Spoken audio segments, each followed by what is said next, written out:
يا أيها الذين آمنوا توبوا إلى الله توبوا إلى الله توبوا إلى الله توبة نصوحا. Infak, sedekah. Harus kita ubah nih satu kaidah kapitalis yang mengatakan menabung pangkal kaya. Maaf teman-teman yang suka nabung nih. Bukan saya larang nabung, bukan. Tapi dalam Islam bukan menabung pangkal kaya, tapi sedekah pangkal kaya. Nggak bisa ketemu antara nabung dengan sedekah, nggak bisa ketemu nih. Susah ketemunya. Karena sedekah disuruh keluarin, ini nabung disuruh simpan, gitu kan? Nggak bakal ketemu. Dalam Islam makin sering kita keluarkan di jalan Allah, makin terbuka tuh rezeki. Ya, ini dalilnya banyak. Di antaranya hadis Bukhari, hadis Qudsi, di mana Allah Subhanahu wa taala berfirman, kata Nabi SAW, Allah berfirman, "Ya bna Adam, anfik alaih." Wahai anak Adam, berinfak dulu di jalanku, aku baru berinfak padamu. Sedekahin dulu, baru aku kasih kamu. Jadi ini kata kuncinya, makin sering keluarkan, maka makin bagus. Makin bagus yang kita kasih, ya, makin sempurna balasan dari Allah. Coba renungi perkataan Urwah bin Zubair rahimahullah, seorang ulama tabi'in yang masyhur. Urwah bin Zubair ini ayahnya namanya Zubair bin Awam. Salah satu sahabat dari 10 orang yang jamin masuk surga. Anaknya namanya Urwah, ulama besar, gitu kan, dari tabi'in. Urwah mengatakan, janganlah seseorang di antara kalian memberikan untuk Allah, keluarkan di jalan Allah sedekah, sesuatu yang dia malu kalau dia berikan kepada pemimpin satu kaum. Begini maksudnya. Saya ingin tanya teman-teman, coba renungin dan jujur jawabnya ya. Kalau seandainya Anda tiba-tiba diundang oleh, saya nggak tahu nih, di Bali ini apa? Wali kota ya? Diundang oleh wali kota. Baik, bapak ini atau ibu ini diundang ke wali kota, ditelepon khusus, datang ya ke kantor saya besok, dan tolong beliin saya buah. Pesan beli buah. Kira-kira teman-teman sekalian, pada saat wali kota pesan buah dari Anda ini, beli buahnya di mana? Di pasar kaki 5 kan? Emperan jalan? Masuk supermarket. Cari buah yang biasa-biasa saja atau buah yang paling bagus? Kalau ada sedikit rusak, kulitnya tercoret, atau mungkin terkelupas, dimasukin nggak? Setelah kita beli buah-buah yang paling bagus, yang paling mahal, ditaruh di kresek atau cari alat yang taruh tempat yang lain. Cari keranjang, pakai plastik, pakai kartu nama, luar biasa. Kenapa? Karena wali kota yang pesan. Coba teman-teman sekalian, kalau ibu Anda yang pesan, bapak yang pesan, nah beliin ayam, beliin ibu jeruk ya, buah. Beli di mana kira-kira? Di kaki 5. Kemudian penjualnya bilang, ini ada rusak sedikit, nggak apa-apa, masukin aja. Pakai kresek tua ini, bekas ikan, udah nggak apa-apa. Ini yang Urwah rahimahullah berkata, janganlah seseorang di antara kalian ya memberikan untuk Allah di jalan Allah. Orang tua kita tuh kalau bakti luar biasa pahalanya kan gitu. Yang kalian malu kalau kalian berikan kepada pemimpin satu kaum. Mestinya ibu ayah kita tuh dibuatin kayak tadi itu, malah lebih hebat daripada itu. Pilihin buah yang paling bagus, kemas yang paling bagus dan seterusnya. Mestinya begitu. Tapi seperti itulah manusia, karena tidak paham teman-teman sekalian. Sesuatu yang dikeluarkan di jalan Allah akan mendatangkan respon rezeki yang banyak. Ini satu hal yang harus digarisbawahi, dan akan saya bacakan banyak sekali dalil berhubungan dengan masalah itu, di mana Allah Subhanahu wa taala menyuruh kita keluarkan. Ingat, makin baik kita berikan, makin baik juga respon dari Allah Subhanahu wa taala. Coba teman-teman muhasabah nih. Kalau celengan masjid lagi lewat dan Anda punya 1000 baru, 1000 tua, yang mana ditaruh? 1000 tua. Kenapa 1000 tua yang ditaruh? Karena belum tahu nih, kalau saya berikan di jalan Allah, ini akan datang responnya. 1000 baru yang kita beli air mineral di luar sana, ini pemahaman yang salah. Ini yang kita mau lurusin malam ini nih. Mestinya teman-teman sekalian cari uang yang baru dikasih di jalan Allah. Yang tua dipakai belanja. Mestinya begitu. Karena makin baik kita berikan, maka makin baik responnya. Gitu kan? Makanya kata para ulama, siapa yang memberikan sesuatu yang baik pada Allah, di jalan Allah, Allah akan balas dia dengan kebaikan. Saya akan angkat sebuah kisah, teman-teman sekalian. Kisah seorang ulama tabi'in bernama Rabi' ibn Haytham rahimahullah. Rabi' ibn Haytham ini ulama yang sangat terkenal dengan kesolehannya. Luar biasa kesolehannya orang ini. Jadi dia di akhir hidupnya, Rabi' ibn Haytham ini muridnya Abdullah bin Umar, muridnya Abu Musa al-Asy'ari, sahabat-sahabat yang mulia. Ini murid langsungnya, ulama tabi'in yang terkenal, Rabi' ibn Haytham. Rabi' ibn Haytham ini di akhir hidupnya sempat stroke setengah badan. Datanglah 2 orang muridnya bertamu ke rumahnya, dan ini termasuk adab yang baik. Kalau teman-teman mendapatkan seorang alim ulama dan memang dia bersedia bisa didatangin, kunjungin, minta nasihat, atau ketemu minta nasihat, atau hadir di pengajiannya lah. Mereka datang mengatakan, begitu masuk, kebetulan stroke setengah badan, bagian kiri tubuhnya stroke ini. Ada 4 kejadian di rumahnya pada saat itu. Yang pertama, pada saat muridnya masuk, muridnya berkata, wahai imam, imam ini kiai, ustaz, wahai imam, apa rahasianya, kenapa anda ini bisa mengontrol lisan anda? Tidak seperti ulama-ulama yang lain. Masih kadang-kadang ngobrol-ngobrol kosong. Anda ini betul-betul, Rabi' ibn Haytham terkenal kalau ngomong nasihat, tanya kabar orang, gitu kan? Quran atau zikir, nggak ada yang lain. Ini itu saja 4 tuh dari lisannya, nggak ada yang lain, luar biasa. Kalau bukan nasihat orang, tanya kabarnya orang lain, gitu kan? Apa kebutuhan mereka? Kemudian berzikir atau baca Quran. Gitu. Ini masuk dalamnya zikir adalah doa. Maka dikatakan apa sih, muridnya bilang apa rahasianya anda melakukan seperti ini. Dan ini saya sempat angkat di khutbah Jumat kita kemarin, potongan kisah ini. Maka Rabi' ibn Haytham mengatakan, wahai murid-muridku, apakah kalian sampai sekarang masih ragu ada Tuhan namanya Allah? Dan kalian masih ragu di pundak kanan dan kiri kalian Allah telah letakkan malaikat yang akan mencatat amal baik dan amal buruk kalian. Dan pasti demi Allah akan dibacakan dan dihisapkan untuk kalian di sana, di akhirat nanti. Artinya, saya bisa mengontrol lisan saya karena saya tahu Tuhan saya selalu melihat. Dan ada malaikat yang mengawasi, tidak pernah tidur nih, 24 jam terus mengawasi. Baik dicatat, buruk dicatat. Lalu kemudian muridnya mengatakan, baiklah kalau gitu, dapat ilmu. Kejadian pada saat itu teman-teman sekalian yang lain adalah, yang kedua, baru mau ngobrol sama murid-muridnya, tiba-tiba anaknya Rabi' bin Haytham keluar dari dapur. Masuk ke ruang tamu pamit, anak laki-lakinya lalu berkata, wahai ayahku, semoga Allah senantiasa menjaga anda. Ibu saya membuatkan untuk anda makanan namanya halwa pada zaman itu. Halwa ini Bapak Ibu sekalian makanan yang mahal. Bahannya susah, bahannya mahal, buatnya susah, lama diadon berjam-jam baru jadi. Dan ini dimakan oleh pejabat-pejabat itu. Rabi' bin Haytham rahimahullah ini punya ciri khas. Mereka tidak pernah rewel. Di rumahnya dihidangkan makan apa sama istri, dimakan sama dia. Baik sekali orangnya. Udahlah, dunia dilaluin sama dia begitu saja. Maka anaknya datang dan mengatakan, wahai ayahku, ibuku membuatkan untuk anda halwa. Makanan yang mahal bahannya dan juga susah buatnya. Tapi anaknya bilang, ibu saya buat halwa buat anda. Ibu saya berharap anda memakannya. Anda memakannya. Gitu. Lalu kata Rabi' bin Haytham, baiklah. Keluarkan aja. Dikeluarkanlah makanan tersebut. Lalu halwa ini dipotong-potong. Karena kue yang bagus dan cukup besar, di nampan besar, dipotong-potong. Baru saja Rabi' bin Haytham mau memegang dengan tangan kanannya, karena sebelah kirinya sakit. Dia ambil sebelah kanan, kemudian dia kasih isyarat murid-muridnya untuk ambil juga. Baru mereka mau pegang, tiba-tiba pintu rumahnya ada yang ketuk. Diketuk. Dia kasih isyarat anaknya, suruh buka pintu itu. Dibuka pintu itu. Anaknya pergi sana. Waktu dibuka teman-teman sekalian, ini ternyata yang ketuk pintu bukan orang biasa. Orang yang luar biasa. Orang gila. Gitu kan. Jadi bukan orang yang meminta-minta biasa. Orang yang luar biasa. Orang yang selalu anggap ini, udah deh, gak usah dilayanin. Gak usah diajak ngomong. Gak usah diperhatikan. Gitu kan. Orang gila ini ketuk pintu dengan pakaiannya yang lusuh. Tidak pakai alas kaki. Rambutnya berantakan. Kasih isyarat minta makan. Rabi' ibn Haytham rahimahullah tunjuk anaknya. Suruh datang. Angkat nih halwa. Kasih orang gila itu. Halwa nih makanan yang mewah. Kasih orang gila itu. Dibawa sama anaknya. Anaknya ini, Rabi' bin Haytham waktu bawa piring itu, niatnya ingin memberikan ke orang gila 1 potong, gitu kan. Begitu tiba depan pintu, orang gila lihat makanan enak, walaupun gila tahu juga ini makanan enak, gitu kan. Diambil sama dia piringnya. Diambil, dimakan semua. Dalam kisahnya dikatakan sampai air liurnya jatuh di situ. Dihabisin sama dia. Sudah habis teman-teman sekalian, apa yang terjadi?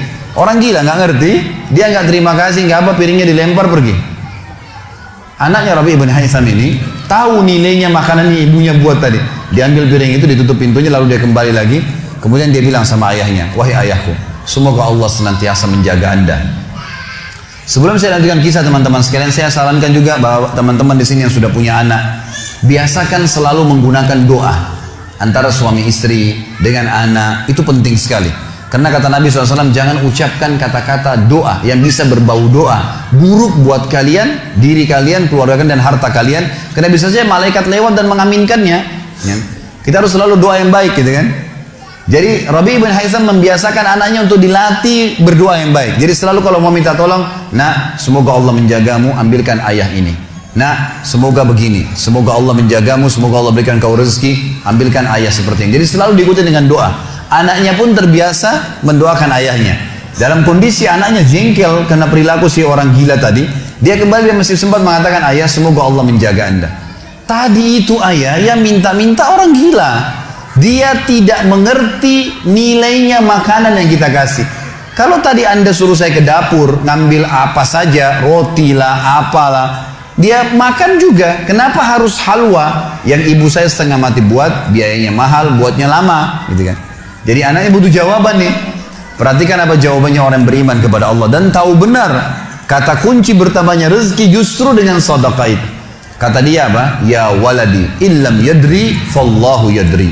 Baru dia baca ayat lan tanalul birra hatta tunfiqu mimma tuhibbun. Wahai anakku, kalau orang gila itu tidak tahu nilainya makanan yang kita kasih, nggak penting buat saya. Karena Allah tahu nilainya. Bukan dianya, tapi Allah tahu nilainya. Dan ingatlah firman Allah, kalian tidak akan mendapatkan, gitu kan? Kalian tidak akan mendapatkan balasan sempurna daripada sedekah kalian sampai kalian menginfakkan apa yang paling kalian cintai. Saya suka halwa itu, tapi disuruh kasih. Teman-teman sekalian, pelajaran luar biasa dari kisah ini. Pernah nggak kita berpikir berikan makan orang gila? Kadang-kadang subhanallah kita lihat orang gila ambil di sampah, kita biarin, nggak mau dilihat. Kalau kita nggak kasih makanan dia, siapa yang akan kasih makan? Dan Allah tetap menilai kita dan sesuai dengan niatnya. Innamal a'malu binniyat. Termasuk saya pernah jelaskan ke jamaah saya di pengajian, kalau ada orang datang ke masjid kita ini sekarang bawa proposal, teman-teman sekalian, nih proposal saya mau bangun masjid, butuh bantuan 1 miliar, kita nyumbang semua, terkumpul 1 miliar. Sebulan kemudian kita tahu orang itu dusta, rugi kah kita? Tidak rugi sama sekali. Kita akan dapatkan pahala bangun masjid walaupun masjidnya belum dibangun. Karena innamal a'malu binniyat, gitu kan? Allah akan kasih begitu. Siapa yang niat mengerjakan satu perbuatan, niat dalam hatinya, belum dikerjakan dapat 1 pahala, dikerjakan diberikan pahala 10 kali lipat sampai 700 kali lipat, kata Nabi SAW. Jadi jelas sekali, gitu kan? Bagaimana Rabi bin Haytham mengajarkan kepada kita bersedekah, teman-teman, sampai pada orang gila pun dikasih, karena Allah akan menilai kebaikan itu. Bagaimana bisa kita tidak lakukan? Maka selesai kisah yang kedua. Kisah yang ketiga adalah muridnya mengatakan, wahai imam, apa nasihat anda untuk kami dalam masalah ibadah? Tentu yang jadi saksi bahasan tadi orang gila dikasih makan itu ya. Maka dia mengatakan waktu ditanya oleh muridnya apa nasihatnya dalam ibadah kami apa nasihatnya, sholat, puasa, apa nasihat anda? Maka beliau mengatakan, alaikum bil asrar, rahasiakan amal soleh kalian, jangan ceritakan sama siapapun, kerjakan tapi jangan ceritakan. Udah, Allah sudah utuskan ada malaikat yang catat semua kebaikan, tidak dibayar, tidak pernah tidur, lengkap semua data-datanya hari kiamat, semua dicatat. Rahasiakan amal soleh kalian, jangan ceritakan sama siapapun, jangan buka sama siapapun. Baik, lalu kejadian terakhir di rumahnya adalah teman-teman sekalian, waktu itu terdengar azan duhur, stroke setengah badan. Lalu Rabi bin Haytham ini, saya sekarang berikan motivasi kepada teman-teman yang masih malas sholat di masjid. Rumah Allah harus didatangi teman-teman sekalian, fadilahnya sangat besar. Kata Nabi SAW, setiap orang ke masjid, setiap langkahnya mengangkat derajatnya 1 langkah, yang 1 langkah mengampuni dosanya. Setiap ke masjid dapat 1 istana di surga, dan pulang dari masjid 1 istana lagi. Hadis sahih semua menjelaskan masalah ini, gitu kan? Belum fadilah sholat berjamaahnya, belum terbangun ukhuwah, belum dan seterusnya. Belum lagi hadis Nabi SAW, siapa yang tidak kehilangan takbiratul ihram pertama imam selama 40 hari, dia akan akan diselamatkan dari sifat kemunafikan. Banyak fadilahnya. Rabi bin Haytham rahimahullah stroke setengah badan, teman-teman sekalian. Lalu dia dengar azan duhur, dia kasih isyarat anaknya sudah tahu, suruh datang. Anaknya lalu menopang tubuhnya dia yang sebelah kanan, minta diantar ke masjid. Stroke setengah badan dan sudah sangat tua. Lalu muridnya bilang, saya lalu kemudian membantu menopang tubuhnya yang stroke, dan demi Allah untuk kami membawanya ke masjid, kakinya yang stroke terseret di tanah. Lalu saya bisikin di tengah jalan, imam, hai kiai, hai guru, anda kan punya rukhsah, punya keringanan, sholat aja di rumah, stroke, tua, susah gitu kan. Lebih baik sholat di rumah. Apa kata dia? Orang beriman tidak mengenal stroke kah, sakit keras kah, ibadah kepada Allah nggak terganggu nih.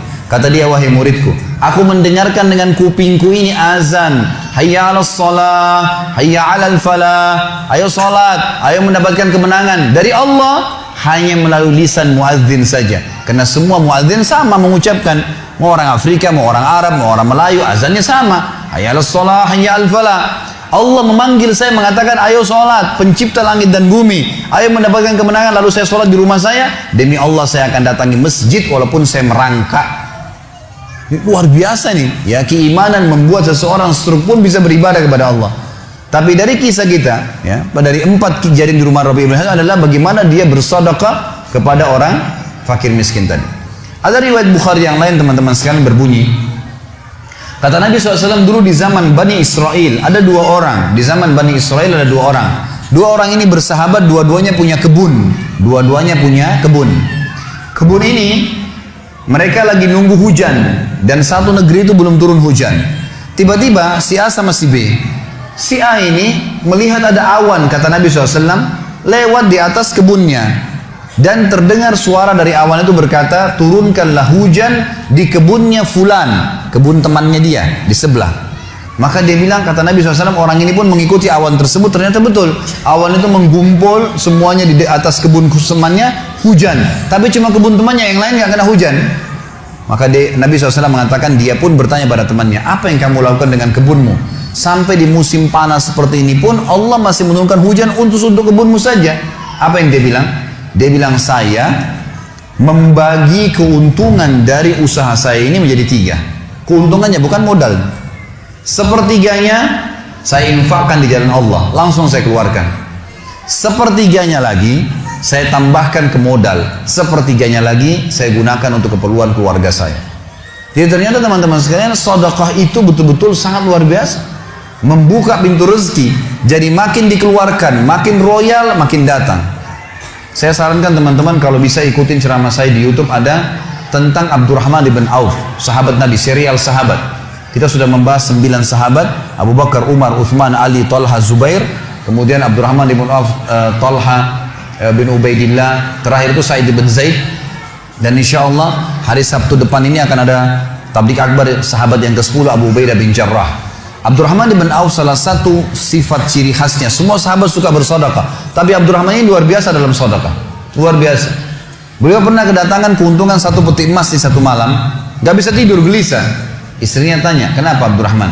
Dia bilang, saya gak bisa tidur nih, belum pernah ada keuntungan sebesar ini. Kata istrinya, lalu apa keinginan? Dia bilang, saya ingin keluarkan jalan Allah, saya gak mau simpan di rumah saya malam ini. Ya, gak mau nabung. Kalau kita subhanallah baru untung 1 juta sudah antri sejam di bank gitu kan. Ini nggak mau nabung, keluarin malam ini, sedekahin semua untuk fakir miskin. Gitu. Istrinya juga solehah, nggak seperti sebagian muslimah. Maaf, saya nggak singgung muslimah di belakang sana. Tapi ada orang begitu, suaminya dapat untung, sebelum disedekahin, sebelum kasih orang tuanya, sebentar dulu, jatah saya mana? Gitu. Ini enggak, istrinya mengatakan sedekahin, ayo kita sama-sama. Dibungkuslah emas-emas itu, koin-koin emas, dirham emas itu, kemudian dibagiin, habis. Subhanallah, karena ikhlasnya mensedekahkan semua keuntungan malam itu, besok dalam riwayat saya dikatakan datang 2 peti keuntungan dengan produk yang sama. 2 peti emas dikeluarin sama Abdurrahman, 2 peti emas. Hari ketiga datang 3 peti keuntungan. Dikeluarkan hari keempat datang 4 peti. Begitu terus sampai Abdurrahman memiliki sebuah gudang penuh dengan emas.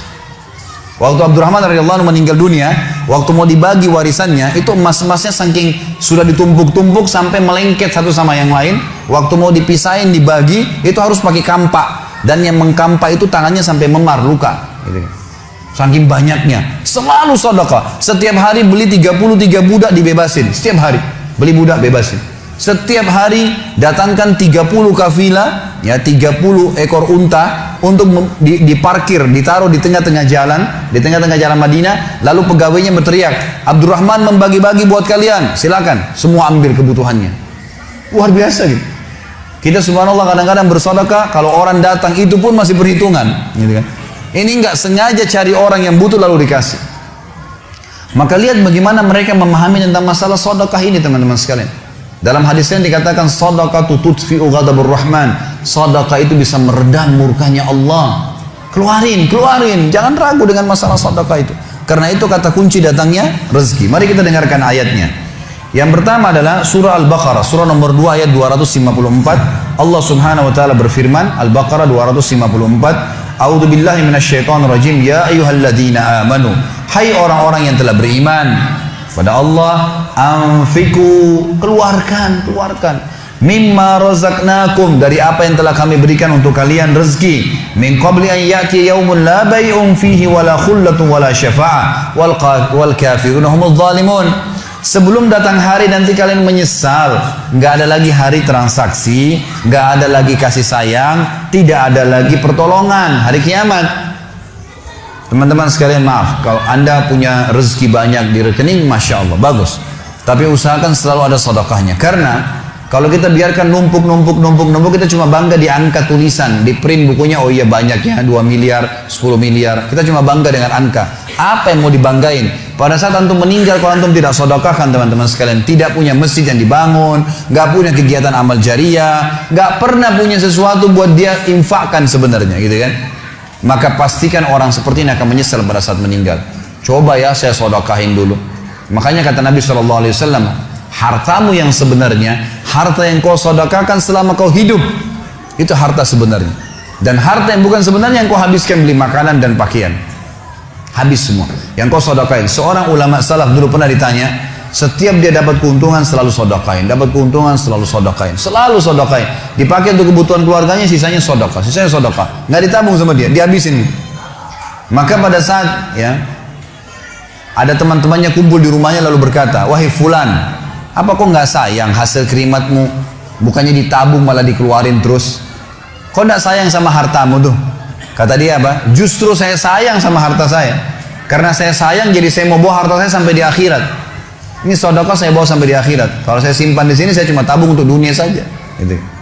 Jadi lihat bagaimana mereka memahami tentang masalah sedekah itu. Kemudian dikatakan, dan orang-orang kafir, mereka lah orang-orang yang zalim. Mereka tidak mau sedekah, maka mereka zalim sebenarnya. Kemudian surah Ibrahim, surah nomor 14 ayat 31 sampai 34. Allah Subhanahu wa taala berfirman, A'udzubillahi minasyaitonirrajim, Qul li'ibadiyalladzina amanu. Katakanlah hai Muhammad kepada hamba-hamba saya yang telah mengaku beriman, yuqimus shalah, mereka mendirikan salat, jaga salat 5 waktu mereka, salat-salat sunnah mereka, wa yunfiku, dan mereka bersedekah, menginfakkan, mimma razaqnahum, dari apa yang kami menjadikan sebagai rezeki buat mereka, sirran wa alaniyah, baik sembunyi-sembunyi ataupun terang-terangan. Karena kadang-kadang kalau ada orang minta di pinggir jalan, kita nggak mungkin sembunyikan, tinggal mengontrol supaya tidak riya saja. Min qabli an ya'tiya yaumun la bay'un fihi wala khilal, sebelum datang hari tidak lagi transaksi, nggak bisa lagi kita keluarkan uang kita. Di akhirat nggak laku lagi rupiah, nggak laku lagi dolar, nggak laku lagi pound sterling, nggak ada lagi semua itu. Yang laku adalah yang sudah disedekahkan selama di dunia. Sebelum datang hari yang tidak ada transaksi dan tidak ada lagi persahabatan. Allahul ladzi khalaqas samawati wal ard, yang menyuruh kalian sholat tadi dan menginfakkan apa yang kalian telah diberikan adalah Allah yang telah menciptakan seluruh langit dan bumi. Wa anzala minas samai ma'a, dan telah menurunkan dari langit air. Fa akhraja bihi minas thamarati rizqan lakum, lalu dengan air hujan itu dia tumbuhkan buah-buahan sehingga kalian bisa menjadikannya sebagai rezeki kalian, menutupi kebutuhan kalian. Wa sakhkhara lakumul fulka litajriya fil bahri bi amri, yang menyuruh kalian sholat dan berinfak itu adalah Tuhan Allah yang telah menundukkan lautan sehingga bahtera-bahtera kalian bisa meraung di atasnya. Wa sakhkhara lakumul anhar, juga yang telah menundukkan sungai-sungai buat kalian, bisa dilewatin atasnya, bisa diambil ikan-ikan dan seterusnya yang ada di dalam lautan dan sungai itu. Wa sakhkhara lakumus syamsa wal qamara da'ibain, dan juga yang menyuruh kalian sholat dan menginfakkan harta kalian adalah yang telah membuat, yang menundukkan matahari dan bulan yang rutin terus menerus setiap pagi dan malam silih berganti untuk memenuhi kebutuhan kalian. wa sakhara lakumul laila wan nahar, dan menundukkan juga buat kalian malam untuk istirahat dan siang untuk bekerja. Wa atakum min kulli ma sa'altumu, dan juga dia akan memberikan semua apa yang kalian minta kepadanya. Wa in ta'uddu ni'matallahi la tuhsuha, kalau kalian ingin menghitung-hitung nikmat Allah maka kalian tidak akan mampu. Innal insana la zalumun kafar, sesungguhnya manusia itu zalum, zalim, kafar, kufur, gitu kan.